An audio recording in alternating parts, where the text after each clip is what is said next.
Gik manoch wachna dhi biro timore saa 1 ochako timore saa 6, moko saa 5, moko saa 4. Nyaka sama wuoyo kodi ka nitie stations mapok ombulu ochope. Jopiny nokono bet kanyo saa 1 okinyi, ne gitedhi saa 1 okinyi, pod ok gite pok ombulu chakore sani.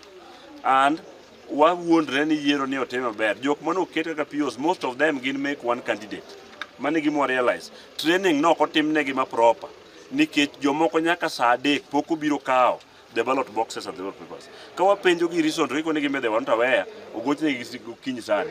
Kane wapenjo mondo rom kodgi no tamwa romo kodgi. Kwange gi kawuono moko no kia. Wan ga dieri mane ni gima gitimo cha is right. Waonge dieri kata matin e gini. But warito result godhiambo.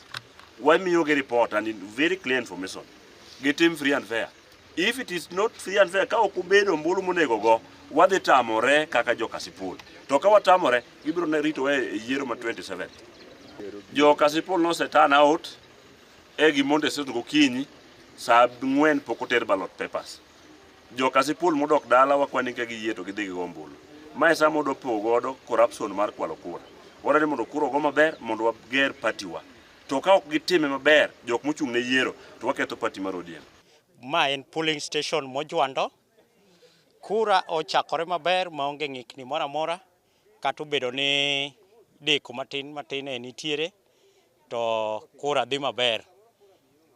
Mar ariyo en polling station maka registration mag jo party jomoko ok oyudo nying-gi, koro ing'iyo kaka inyalo konygi, ginyalo register mondo mi gigo kura. Koro onge wach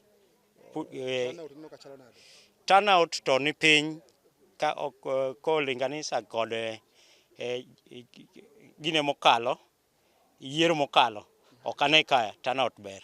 Ne gitemo deko matin kichapo luwore gi weche mag gol kelo jokura go, but wasechako kendo wadhi maber kabisa. Kendo gima more ni kata bora ni ojao ODM kata in gocho kanye, lakini gise member